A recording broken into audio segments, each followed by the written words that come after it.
Hello friends, welcome to channel bio basics. पिछले कुछ lectures में हमने जाना था बायोमोलिक्यूल्स क्या होते हैं, बायोमोलिक्यूल्स के टाइप्स क्या होते हैं, जिसमें हमने पहला बायोमोलिक्यूल्स जो पढ़ा था वो कार्बोहाइड्रेट्स पढ़ा था। फिर कार्बोहाइड्रेट्स में हमने जाना था कार्बोहाइड्रेट्स के different types like monosaccharides, disaccharides, oligosaccharides and polysaccharides. Last video में हमने पढ़ा था कि पॉलीसैकेराइड्स के कौन से एग्जाम्पल्स हैं, और आज के इस वीडियो में हम पढ़ने वाले हैं नेक्स्ट बायोमोलिक्यूल जो है amino acids. Exam point of view से अगर मैं बात करूं तो बायोमोलिक्यूल्स में सबसे इंपॉर्टेंट टॉपिक अमीनो एसिड्स है। यहाँ से सबसे ज़्यादा क्वेश्चंस पूछे जाते हैं, और जो अगला लेक्चर आएगा जो कि एक प्रोटीन के ऊपर हम अगली लेक्चर को बनाएंगे, उसका बेस भी ये अमीनो एसिड्स ही है।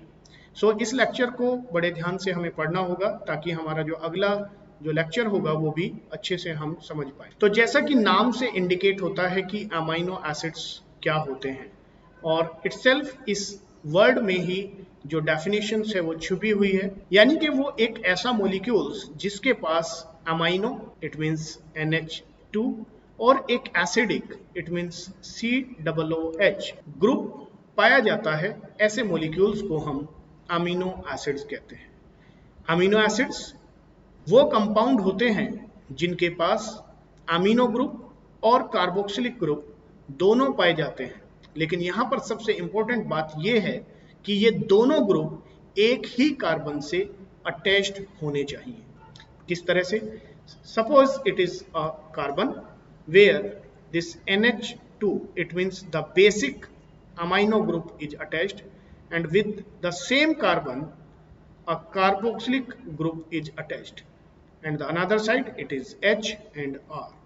ये बातें हम तब समझेंगे H और R जब हम इसकी स्ट्रक्चर को जानेंगे। यहाँ पर हम सिर्फ समझते हैं कि अमीनो एसिड्स वो ऑर्गेनिक कंपाउंड हैं जिसके पास बेसिक अमीनो ग्रुप भी है, this is the NH2 group, और एक एसिडिक कार्बोक्सिलिक ग्रुप भी है, this is COOH, and this carbon is known as alpha carbon, जिस कार्बन से ये दोनों ग्रुप अटैच्ड होते हैं। तो ये हमारी डेफिनेशन। अब लेते हैं दूसरा पॉइंट, और दूसरे पॉइंट में बताया कि amino acids are basic building blocks और monomers of protein. Right, important है, पूछ लिया जाता है कि प्रोटीन्स के मोनोमर्स क्या होते हैं। तो प्रोटीन्स के मोनोमर्स होते हैं अमीनो एसिड्स। किस तरह से? बहुत सारे amino acids, suppose it is amino acid 1, amino acid 2 and many more. इस तरह से अमीनो एसिड्स आपस में जुड़े रहते हैं, एक पेप्टाइड का फॉर्मेशन करते हैं, और ये जो बॉन्ड है इस बॉन्ड का नाम भी हम कहते हैं पेप्टाइड बॉन्ड। क्या होता है इसको हम आगे पढ़ेंगे। जिस तरह से कार्बोहाइड्रेट्स में जो मोनोसैकेराइड्स थे वो बिल्डिंग ब्लॉक्स का काम करते थे, और पॉलीसैकेराइड्स या डाइसैकेराइड्स यहाँ पर जो मोनोमर्स हैं वो अमीनो एसिड्स हैं, और ये अमीनो एसिड्स मिलकर एक प्रोटीन का फॉर्मेशन करते हैं, एक मैक्रोमोलिक्यूल्स का फॉर्मेशन करते हैं। In nature almost 300 amino acid exist. Approximately 300 amino acids nature में पाए जाते हैं, लेकिन उन 300 में से केवल 20 और 22 amino acids are involved in protein synthesis. ऐसे अमीनो एसिड जो प्रोटीन की सिंथेसिस में इन्वॉल्व होते हैं, इनको हम प्रोटीनोजेनिक अमीनो एसिड्स कहते हैं। यहाँ पर हमने 20 या 22 नंबर इसलिए लिखा हुआ है क्योंकि दो अमीनो एसिड्स अभी रिसेंटली पिछले कुछ सालों में डिस्कवर हुए हैं, इसलिए कुछ बुक्स में अभी भी नंबर जो है वो 20 अमीनो एसिड्स का है, लेकिन जो लेटेस्ट बुक्स हैं वहां पर नंबर 22 अमीनो एसिड्स मॉडिफाई कर दिया गया। तो आप ये याद रखेंगे कि अगर आपको ऑप्शन में 20 अमीनो एसिड्स मिलता है तो आप 20 को पिक करेंगे, और अगर वहां 22 अमीनो एसिड्स का ऑप्शन आता है तो आप फिर 22 अमीनो एसिड्स वाला ऑप्शन ही पिक करेंगे। राइट, तो यहाँ पर 300 अमीनो एसिड्स नेचर में पाए जाते हैं, लेकिन उन 300 में से 20 या 22 अमीनो एसिड्स ही ऐसे होते हैं जो प्रोटीन सिंथेसिस में इन्वॉल्व होते हैं, और ये अमीनो एसिड्स कहलाते हैं प्रोटीनोजेनिक अमीनो एसिड्स। यहाँ पर हम ये कह सकते हैं कि प्रोटीन लैंग्वेज के अल्फाबेट्स हैं ये 20 से 22 amino acids. Remember, there is 20 to 22 amino acids are alphabets of protein language। Right, ये प्रोटीन की लैंग्वेज के अल्फाबेट्स हैं। Now we move to the next point. Here in next point you will see there are non-proteinogenic amino acids, यानी कि वो amino acids जो protein synthesis में, protein formation में इन्वॉल्व नहीं होते हैं, कोई रोल प्ले नहीं करते हैं, लेकिन उनकी जो नेचर है वो अमीनो एसिड वाली ही है। इट मींस उनके पास भी एक अल्फा कार्बन है जिसके पास एक कार्बोक्सिलिक ग्रुप और एक अमीनो ग्रुप अटैच्ड होता है, बट ये अमीनो एसिड्स प्रोटीन सिंथेसिस में इन्वॉल्व नहीं होते हैं। ऐसे अमीनो एसिड्स कौन से हैं? Ornithine, citrulline, histamine. यहां पर हमने 3 ही एग्जाम्पल लिए हैं। ऑर्निथीन आपने पढ़ा हुआ है, एक ऑर्निथीन यानी जब यूरिया साइकिल हमने पढ़ा है, तो यूरिया साइकिल जो लीवर में अमोनिया से यूरिया फॉर्मेशन में इन्वॉल्व होता है, वहां पर हम पढ़ते हैं ऑर्निथीन साइकिल। तो ये अमीनो एसिड है लेकिन ये प्रोटीन सिंथेसिस में इन्वॉल्व नहीं होता है। हिस्टामिन एक एंटी इन्फ्लामेटरी कंपाउंड है जो एक न्यूरोट्रांसमीटर की तरह भी काम करता है, ये न्यूरोट्रांसमीटर भी है। नेचर में ये अमीनो एसिड है लेकिन ये प्रोटीन सिंथेसिस में इन्वॉल्व नहीं होता। तो इस तरह से ऑर्निथीन, सिट्रुलिन, हिस्टामिन और बहुत सारे ऐसे अप्रोक्सीमेटली 280 अमीनो एसिड्स हैं जो नेचर में एग्जिस्ट करते हैं but they are not involve in protein synthesis. That is very important कि they are not involve in protein synthesis. Now we understand some general properties of amino acids.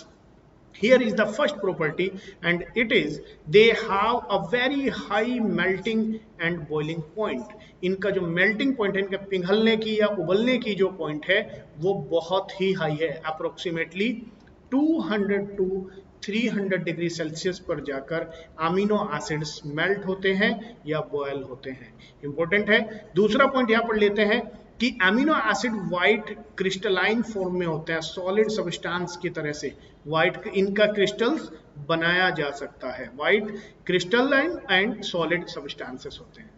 Test में कुछ amino acids ऐसे होते हैं जो sweet होते हैं, जो मीठे लगते हैं, जैसे अलानिन है, ग्लूटामीन है, ग्लाइसिन है, सेरीन, थ्रियोनिन, प्रोलिन। कुछ ऐसे भी हैं जो टेस्टलेस हैं और कुछ ऐसे भी हैं जो बिटर भी होते हैं यानी कि कड़वे भी लगते हैं। नेक्स्ट पॉइंट अगर हम पढ़ें तो next point, most of the amino acids are soluble in water. ये पॉइंट यहाँ पर सबसे इंपॉर्टेंट है, क्या कि amino acids are soluble in water but insoluble in organic solvent. अगर हम ईथर, बेंजीन इनमें अमीनो एसिड्स को घोलने की कोशिश करें तो वो नहीं घुलेंगे लेकिन वाटर में इजीली घुल जाएंगे। तो ये पॉइंट यहाँ पर हमारा सबसे इंपॉर्टेंट बन जाता है। चलिए आगे बढ़ते हैं और समझते हैं स्ट्रक्चर ऑफ अमीनो एसिड्स। आप यहाँ पर देखेंगे, यहाँ पे बॉल एंड स्टिक मेथड से यहाँ पे समझाया गया है।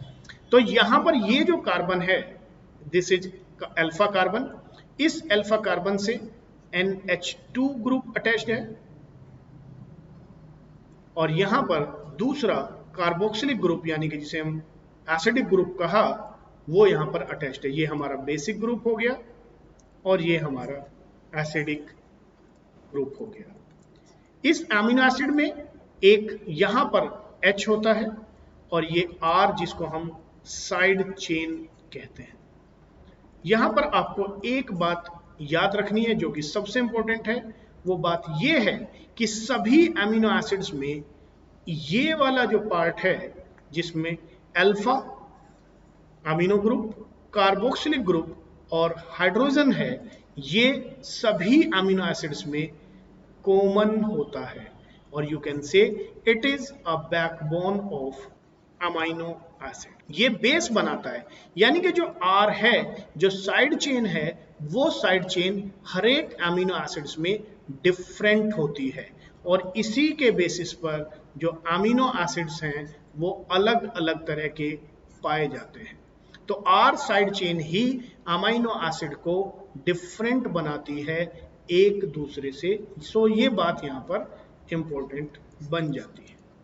आगे बढ़ते हैं और लेते हैं अगला point. All amino acids are organic compound, ये बात हम पढ़ चुके हैं, containing at least one basic and one acidic group. ये बात ऑलरेडी हम पढ़ चुके हैं कि कम से कम एक बेसिक होगा और एक एसिडिक ग्रुप वहां पर होगा, और importantly attach to same carbon, दोनों ही एक ही कार्बन से अटैच्ड होगा, और इसको हम बोलते हैं alpha carbon. That's why the amino acids are known as alpha amino acids, right. ये बात हमारी क्लियर हो चुकी है। Now we move to the types of amino acids. Types of amino acids में आप देखेंगे कि यहां पर हमने 3 कैटेगरीज में अमीनो एसिड्स को डिवाइड किया है। वो अमीनो एसिड्स जो प्रोटीन सिंथेसिस में इन्वॉल्व होते हैं, यानी कि प्रोटीनोजेनेसिस यहां पर ये कर सकते हैं, प्रोटीन सिंथेसिस यहां पर हो सकती है। तो जैसे यहां पर हमने केवल 20 अमीनो एसिड लिखा है, लेकिन ये कितने हो सकते हैं, ये 22 अमीनो एसिड्स हो सकते हैं। कौन से हैं वो अमीनो एसिड्स जो नए अमीनो एसिड जो डिस्कवर हुए हैं, वो है सेलेनोसिस्टीन। दूसरा अमीनो एसिड है पायरोलाइसिन। ये अमीनो एसिड्स बेसिकली जो पायरोलाइसिन है, it is found in archaebacteria, और जो सेलेनोसिस्टीन है, it was found in enzymes of the Krebs cycle, right. तो ये जो डीहाइड्रोजिनेज एंजाइम है, वहां पर पाया जाता है सेलेनोसिस्टीन अमीनो एसिड। तो ये वो 2 अमीनो एसिड्स हैं जो अभी रिसेंटली पिछले 1 डिकेड्स में डिस्कवर हुए हैं। जैसा कि हमने कहा कि जो rest of the amino acids हैं वो नॉन प्रोटीन अमीनो एसिड्स हैं। अप्रोक्सीमेटली 280 अमीनो एसिड्स जो हैं वो नॉन प्रोटीन अमीनो एसिड्स हैं। They do not participate in protein synthesis. ये बातें हम पीछे कर चुके हैं कि ये अमीनो एसिड्स प्रोटीन सिंथेसिस में इन्वॉल्व नहीं होते हैं। Now third category is rare amino acids. ये कुछ एक प्रोटीन्स में ही पाए जाते हैं, सभी जगह नहीं होते हैं। जैसे कि हाइड्रोक्सी प्रोलीन बहुत ही रेयर अमीनो एसिड है। हाइड्रोक्सीलाइसिन, इंपॉर्टेंट है ये बात कि कौन से amino acids rare amino acids हैं, हाइड्रोक्सीप्रोलीन एंड हाइड्रोक्सीलाइसिन। यहां पर मैं आपको ये भी बता दूं कि ये दोनों ही अमीनो एसिड्स कोलेजन प्रोटीन में पाए जाते हैं। तो इंपॉर्टेंट बात ये है, क्वेश्चन आता है, पूछा जाता है कि रेयर अमीनो एसिड्स कौन से हैं। So hydroxyproline and hydroxylysine. आगे बढ़ते हैं। इंपॉर्टेंट पॉइंट है, बहुत इंपॉर्टेंट पॉइंट है। Amino acids are optically active. जिस तरह से हमने जाना था कार्बोहाइड्रेट से मोनोसैकेराइड्स में कि जब एक पोलराइज्ड लाइट किसी ऑर्गेनिक कंपाउंड के ऊपर डाली जाती है तो वहां पर एक रोटेशन देखी जाती है। वो रोटेशन या तो लेफ्ट हैंड साइड में हो सकती है या वो राइट हैंड साइड में हो सकती है। अगर रोटेशन राइट हैंड साइड में होती है तो उसको हम कहते हैं डी, और अगर वो रोटेशन लेफ्ट हैंड साइड में होती है तो उसे हम रिप्रेजेंट करते हैं एल से, यानी कि लेवो रोटेटरी, और डी यानी कि डेक्स्ट्रो रोटेटरी। तो यहां पर आपको ये याद रखना है कि जो अमीनो एसिड्स हैं ऑप्टिकली एक्टिव हैं एंड दे शो लेवो रोटेशन। याद रहे, लेवो रोटेटरी यहां पर देखी जाती है, जबकि हमने देखा था कि नेचर में पाए जाने वाले ज्यादातर मोनोसैकेराइड्स जो हैं वो डी रोटेशन शो करते हैं, राइट। और यहां पर जो है वो एल रोटेशन। तो अमीनो एसिड्स क्या होते हैं, वो एल रोटेटरी होते हैं। तो ऑल अमीनो एसिड्स, यहां पर मुझे ये वर्ड लिख देना चाहिए, all amino acids are optically active except glycine. क्योंकि ये हमें पता है कि जो ऑप्टिकल आइसोमेरिज्म होता है ये एक कायरल कार्बन की वजह से होता है। ये बातें हम पिछली वीडियोस में जान चुके हैं। कायरल कार्बन वो होता है जिसके पास 4 डिफरेंट ग्रुप्स एक ही कार्बन के साथ अटैच्ड होते हैं, लाइक ए, बी, सी और डी। तो 4 अलग ग्रुप जो हैं अटैच्ड हो गए एक कार्बन के पास। लेकिन जो ग्लाइसिन यहां पर है, ग्लाइसिन के पास 3 डिफरेंट ग्रुप्स होते हैं। कैसे? COOH, एक कार्बोक्सिलिक ग्रुप होगा, एक अमीनो ग्रुप होगा, एक H होगा, और जैसा हम जानते हैं कि जो हमारा 4th ग्रुप है वो एक R होता है जो कि सभी अमीनो एसिड्स में अलग होता है।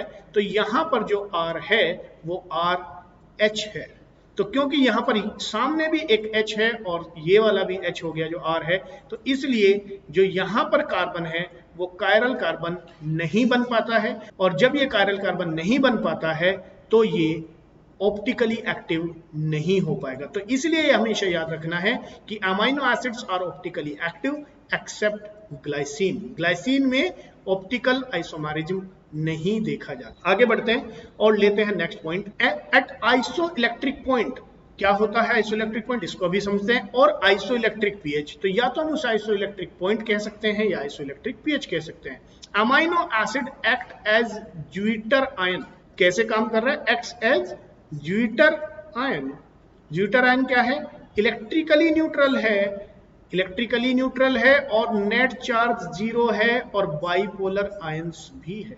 तीनों में से कोई भी नाम कह सकते हैं, या तो बाइपोलर आयंस कह दें, या उसको नेट चार्ज 0 उस पे कह दें, या इलेक्ट्रिकली न्यूट्रल कह दें।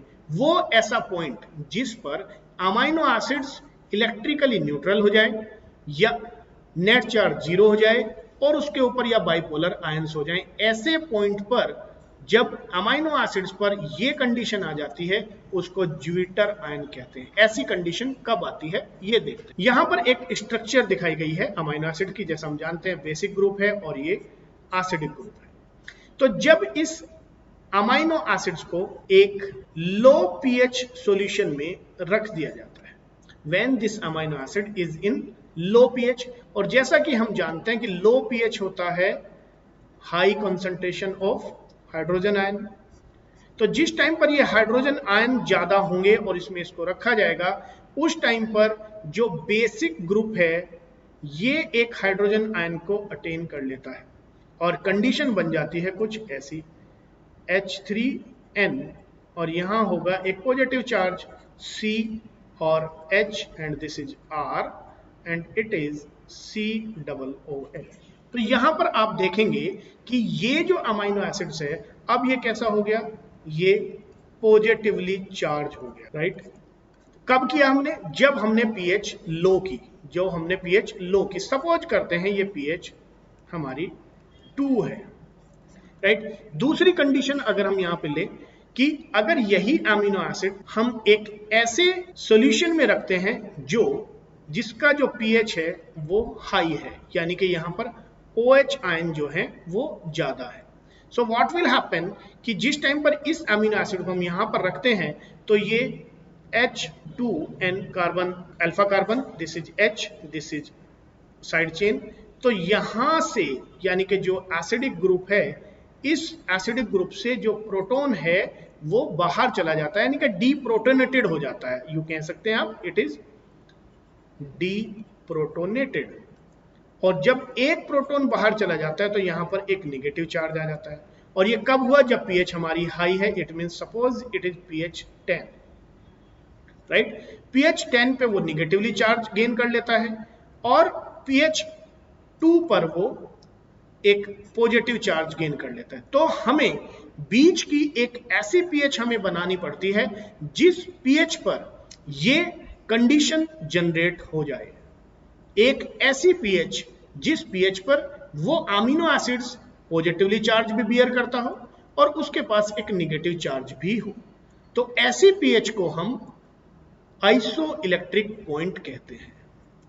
The pH where an amino acid exist in bipolar ion condition, right. और वो बाइपोलर जो है उसको हम क्या बोल देते हैं, ज्विटर आयन भी कह देते हैं। फिर से समझ ले, बहुत इंपॉर्टेंट है, वो पीएच जिस पर अमाइनो एसिड्स के ऊपर दोनों चार्ज होते हैं, पॉजिटिव भी और निगेटिव चार्ज भी होता है, वो पीएच कहलाती है आइसो इलेक्ट्रिक पॉइंट या आइसो इलेक्ट्रिक पीएच। और जिस टाइम पर उस अमीनो एसिड्स के ऊपर दोनों चार्ज एग्जिस्ट हो जाते हैं, उस टाइम पर वो अमीनो एसिड्स कहलाता है zwitterion. This is very very important. Now we move to the next point. और यहां पर हमने बताया गया है कुछ अमीनो एसिड्स के बारे में कुछ एक्स्ट्रा इंफॉर्मेशन यहां पर हम स्टडी करेंगे। जैसे सिंपलेस्ट अमीनो एसिड्स कौन सा है, ग्लाइसिन है, ऑप्टिकली इनएक्टिव है, does not contain the chiral carbon और एसिमेट्रिक कार्बन। ये बात ऑलरेडी हम पीछे करके आ चुके हैं कि ग्लाइसिन जो है एक सिंपलेस्ट अमीनो एसिड्स है, बहुत सिंपल इसकी आर चेन होती है जो कि साइड चेन होती है, इसमें बहुत ज्यादा कॉम्प्लेक्सिटी नहीं है, तो ये सबसे सिंपल है। लेकिन यहाँ कायरल कार्बन भी एब्सेंट है, कायरल कार्बन एब्सेंट होने की वजह से इसके ऑप्टिकली भी इनएक्टिव हो जाता है। Glycine is used in formation of haem, और हमें पता है haem is an important component of haemoglobin. तो ये बात यहाँ से इंपॉर्टेंट बन जाती है कि ग्लाइसिन का जो यूज होता है वो हीम के फॉर्मेशन में होता है। याद रहेगी ये बात। आगे बढ़ते हैं और लेते हैं नेक्स्ट पॉइंट। नेक्स्ट पॉइंट में हमने लिया है मोस्ट कॉम्प्लेक्स अमाइनो एसिड। पहले हमने पढ़ा एक सिंपल अमाइनो एसिड, अब हम पढ़ रहे हैं complex amino acid. Most complex amino acid is tryptophan. सबसे ज्यादा कॉम्प्लेक्स साइड चेन होती है। आप यहां पर देखें कि ये वाला जो ग्रुप है ये हमारा कार्बोक्सिलिक ग्रुप है और ये जो ग्रुप है ये हमारा अमाइनो ग्रुप है, ये हमारा H है और उसके बियॉन्ड जितना भी हमारा बचता है ये हमारा अल्फा कार्बन है और उसके बाद जितना भी ये हमारा बचता है this is CH2 and then this cyclic, ये आप देखेंगे एक डबल साइक्लिक यहाँ पर रिंग है। ये डबल साइक्लिक रिंग बेसिकली इसको कॉम्प्लेक्स बना देती है। तो most complex amino acid is tryptophan.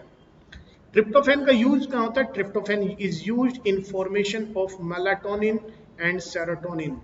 Pineal gland से सिक्रीट होने वाले हार्मोन्स मेलाटोनिन एंड सेरोटोनिन, ये इनके फॉर्मेशन में इन्वॉल्व होता है ट्रिप्टोफैन। तो ये बात यहाँ पर इंपॉर्टेंट हो जाती है कि मेलाटोनिन और सेरोटोनिन के फॉर्मेशन में जो अमीनो एसिड यूज होता है वो है ट्रिप्टोफैन और हीम के फॉर्मेशन में जो अमीनो एसिड यूज होता है वो है glycine. Now we move to the next amino acid, it is proline.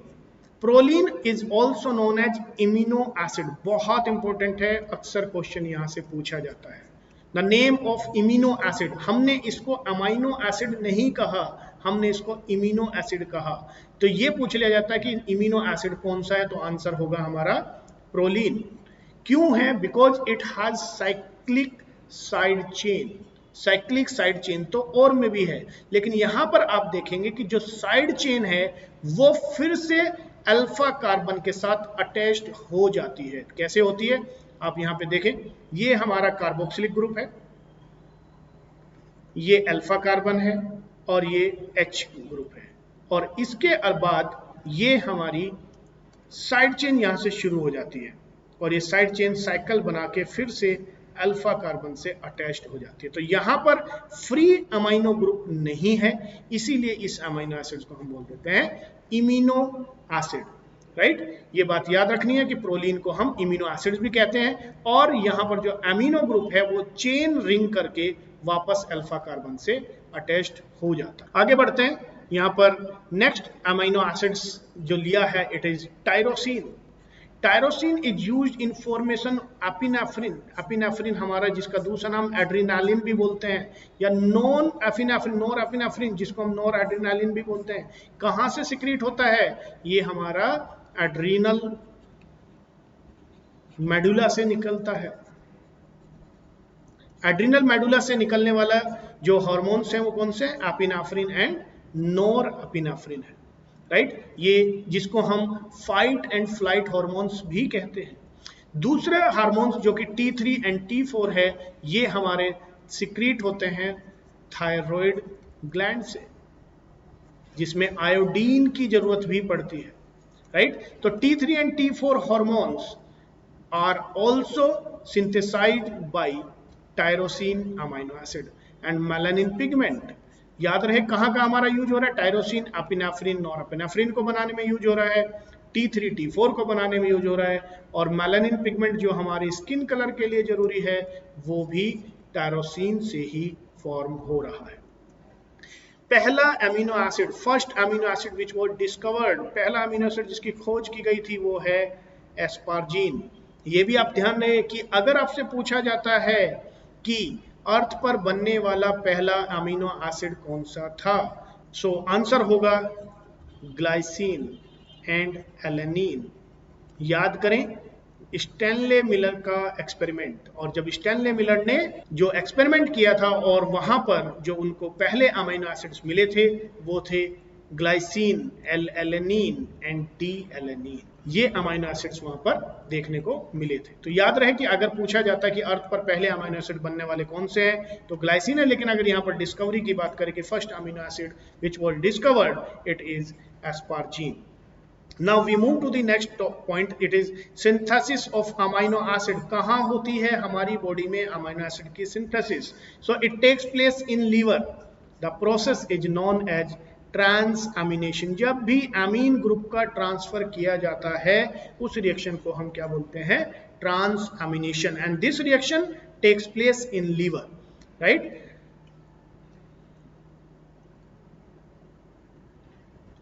आज की इस इंफॉर्मेशन को हम यहीं रोकते हैं। I hope you like these informations, और अगर आपने ये वीडियो पसंद की है तो please like and subscribe the channel.